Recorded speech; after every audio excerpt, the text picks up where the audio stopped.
Usually we do like a little, just loose, just chat, answer questions, but we do actually have an agenda today because we wanted to share some specific stuff about nutrition and perimenopause, because a lot of us feel really shit, like low energy, low mood, we can't sleep, we've got high anxiety, we're itchy and dry everywhere, and like I think there's 32 official symptoms. So we wanted to tell you, love from New Zealand. Hi, Ellie. Hi from Alaska. Oh my God. Hi. Jeez, that's far away.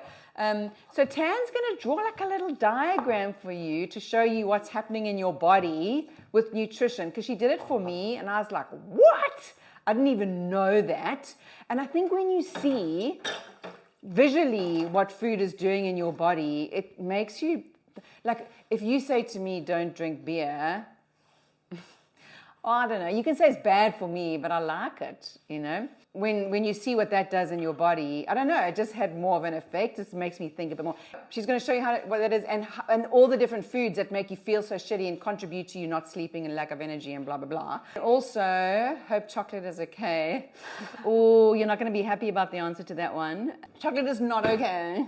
I still eat it though. Sorry, I know fuck all about this stuff. So, hi everyone, this is Tanya. Hi.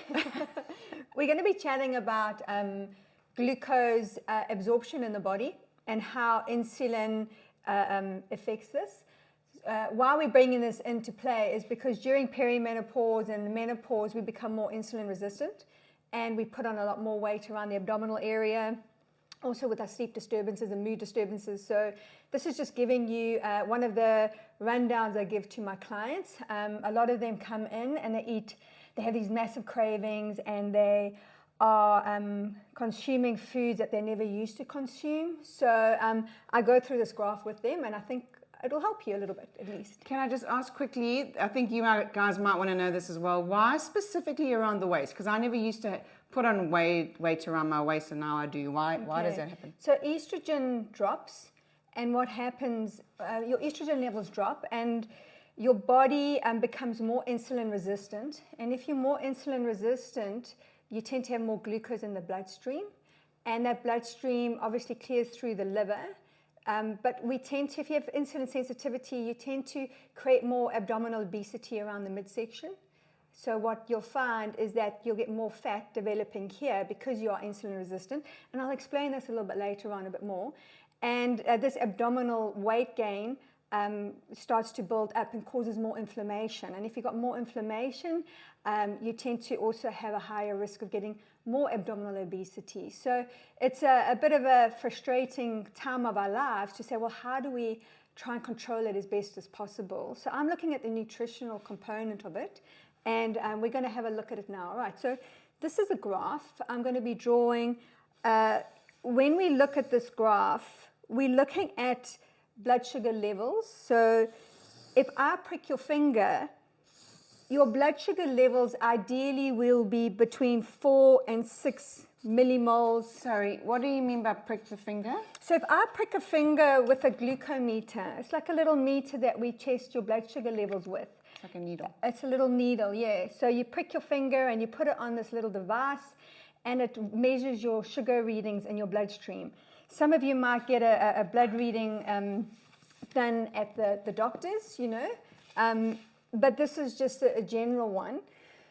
And then, so if we prick our finger, our blood sugar levels are usually between 4 and 6 millimoles per liter. In other countries, it might be a different reading, but I'm going to be using the millimoles per liter. But that's not really that important right now. It's just, this is the level that we want your sugars to be in. So these are your little sugar, little molecules that I'm putting in there, okay? And the thing is that if we eat certain foods, so let's look at, if we eat something like white bread, okay? White bread, just say you wake up in the morning and you have white bread with a bit of jam and honey. Now these sugars are high. These sugars are easily, so when you eat something like a slice of bread, it breaks down into a type of sugar called glucose, and it does that very quickly in the system. So what you'll find, just say you wake up in the morning and you're around about 4.2, what happens is you push your sugar levels up, it goes up, and within 45 minutes to an hour, you drop quickly, okay? And the problem is when you drop quickly within that short period of time, you'll tend to find, with some of you, you might be quite sensitive to certain moods. So you might get more anxiety, you might get hungry and angry. You might get a bit more irritable, exhausted, fatigued. So this drop can be a bit of a problem that we see, and I see this quite often in a lot of my women going through perimenopause and menopause, especially with the cravings, okay? So what happens with this blood sugar rush, they come up and then they go down. And the problem with this is that what do we do when we're falling down quickly? What do? We eat more. Yes, and what would you want to eat if you're going down? Carbs. And what kind of carbs do you want to eat more? Chocolate. All right, let's also look at a muffin. So a muffin will push you up and bring you down. Okay, so what we find is that we start to roller coaster our blood sugar levels like this, and this is where we start to create problems. So the drop coming down, also the up, and this area here. So what we're wanting to do is we wanted to say to people, well, how do we keep our blood sugar levels more stable? Raw foods, yeah. protein. Protein, yeah. Brown rice, you know what? Actually, brown rice they call intermediate GI, and I'll explain that just now. You have something, protein, yeah, brilliant. Okay, so you have something called high glycemic index. I don't know if any of you have heard that term. High GI, we're going to say high GI. High GI is foods that push the sugar levels up quickly and drops them down quickly. And then you've got something called low GI. So low GI keeps the sugar levels more stable. Okay, so it keeps you within this area, but it doesn't push you up too much. Okay, so those of you that said raw foods, fiber, protein, what's great is that if you have a carbohydrate-based food and you have a protein with it, so just say I'm going to have a bit of, this morning I'm going to have some rye toast as an example. I'm going to put a bit of protein, I'm going to put egg and bacon, or I'll put some egg and a little bit of cheese on there. Those vegetarians, you can put on some hummus or anything like that. So you put protein on it and some fiber. It actually keeps the blood sugar levels more stable for longer. So for around about 3 hours, your blood sugar levels tend to be within this zone. So you see you don't have that kind of drop. And that drop, like I said earlier on, can actually exacerbate the cravings. Whereas if you have the protein here, even if we add in healthy fats like avocado, nuts and seeds, nut butters, we also tend to keep the blood sugar stable. And if we add in some fiber, we also tend to increase the blood sugar levels. And so we have lower GI effects. So you keep the blood sugar levels at a constant low rather than a roller coaster ride. Somebody's asked about slow release carbs. So slow release carbs are basically your low GI carbs. Okay, so those are things like your, like I said, your proteins, or not your carbs, I'm just getting that mixed up. So low GI carbs are things like your basmati rice, even your wheat-based pastas. It's like your whole grain foods, quinoa, lentils, chickpeas. Even a lot of your fruits are also low GI.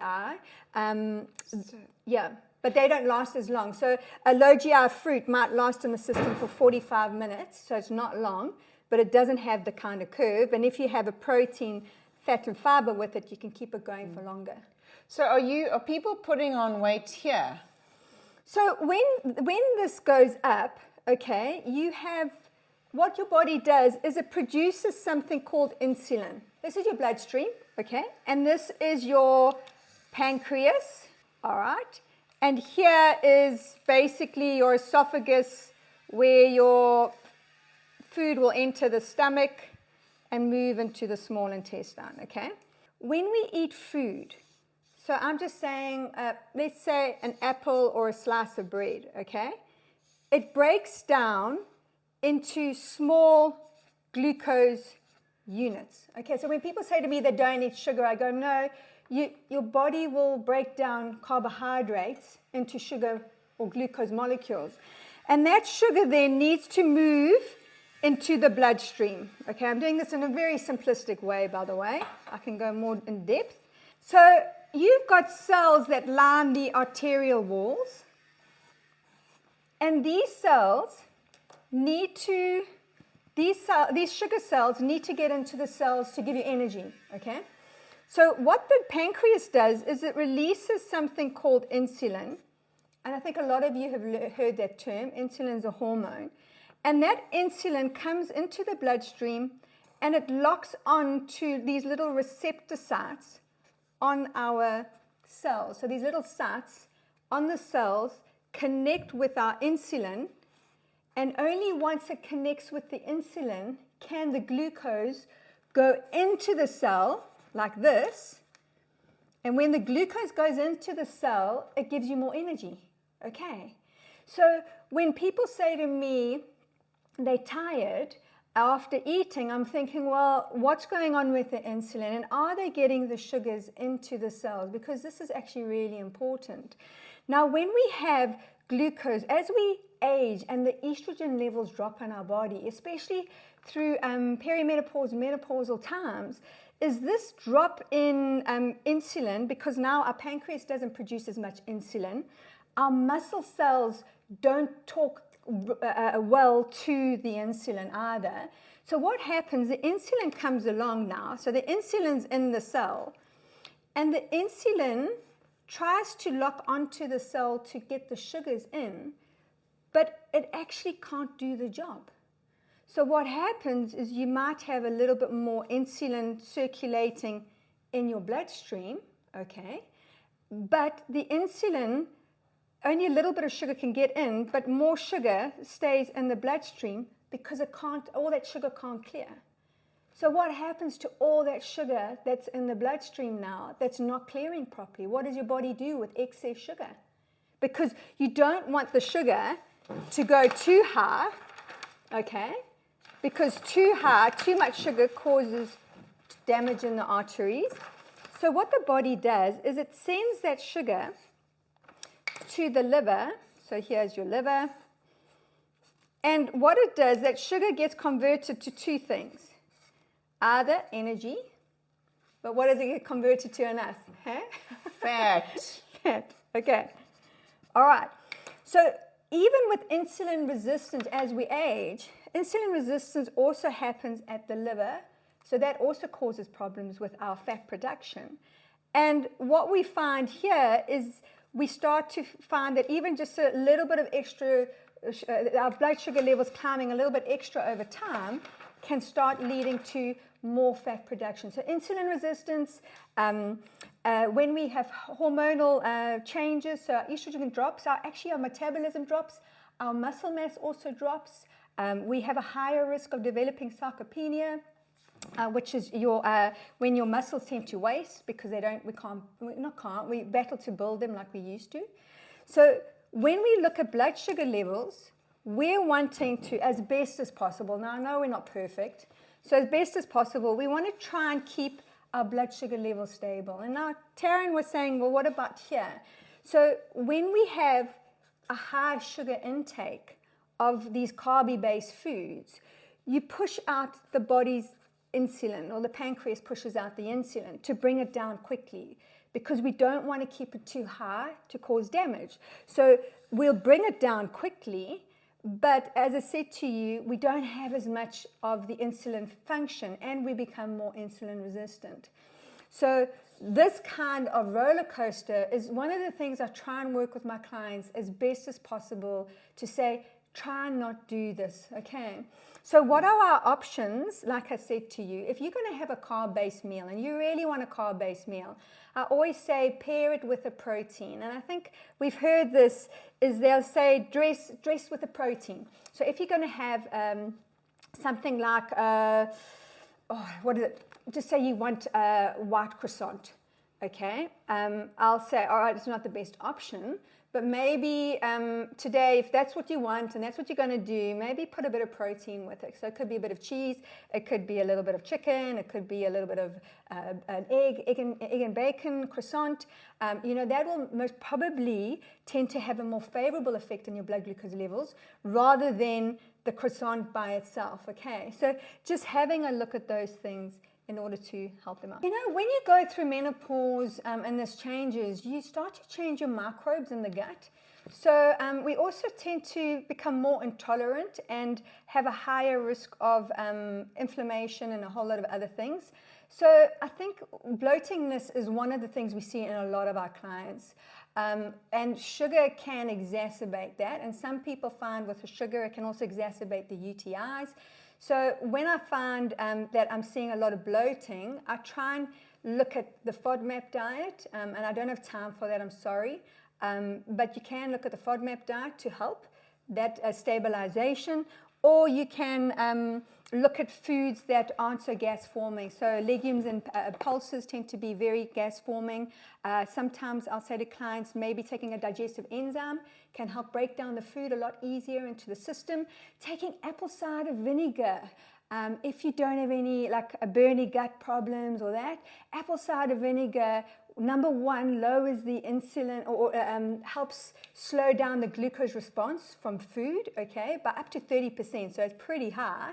So, and then also apple cider vinegar stimulates hydrochloric acid. So when you get older, hydrochloric acid actually reduces. We don't produce as much. And hydrochloric acid is very important for digestion, especially something like your proteins. So that also exacerbates the bloating a bit later on. And the other thing I really want to stress here is antacids. So those ones on people on proton pump inhibitors, so those that want to reduce reflux, the more you take these things, and if you take them on a continual basis, and some of you need it, I totally get it, and you're with GPs or health professionals that are doing it, but this can also lead long-term to more complications. So if you're on antacids or those kind of things, try and use them sparingly, but if you need to, with a medical professional, just take them as you need. But bloating, that's something Taryn and I will also work on, a FODMAP kind of style of eating plan for clients. Diving Mama wants to know, does apple cider vinegar stop sugar cravings?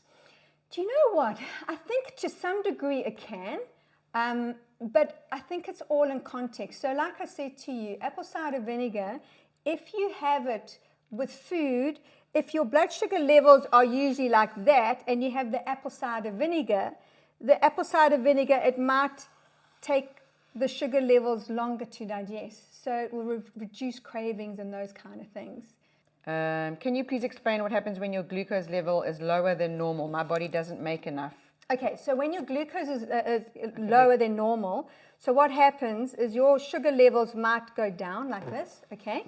So we go below 4. If we sometimes call it hypoglycemia, so low blood sugar levels. And if they go below 4, a lot of us will need to bring that up as quickly as possible. So how do we rectify this kind of hypoglycemia kind of things is I actually recommend for clients either 3 meals and 2 snacks a day to keep the sugar levels more stable. And I make sure my clients have a protein, good quality fat, and have a little bit of carbohydrates, but not too much, and try and get more of the whole grain types of carbs, low GI. And that tends to help with this area here. Apple cider vinegar, once a day, a tablespoon before, in 200 mils of warm water, or just in 200 mils of water. Try and get the apple cider vinegar with the mother. This is a better option. Explain what the mother is. The mother is a probiotic apple cider vinegar, so it's going to feed the gut. First thing in the morning is great. You can do it before any meal. I usually say do it before a meal that you know you're going to have a higher carbohydrate content. And if you can eat the carbohydrate throughout the day, more so than at night,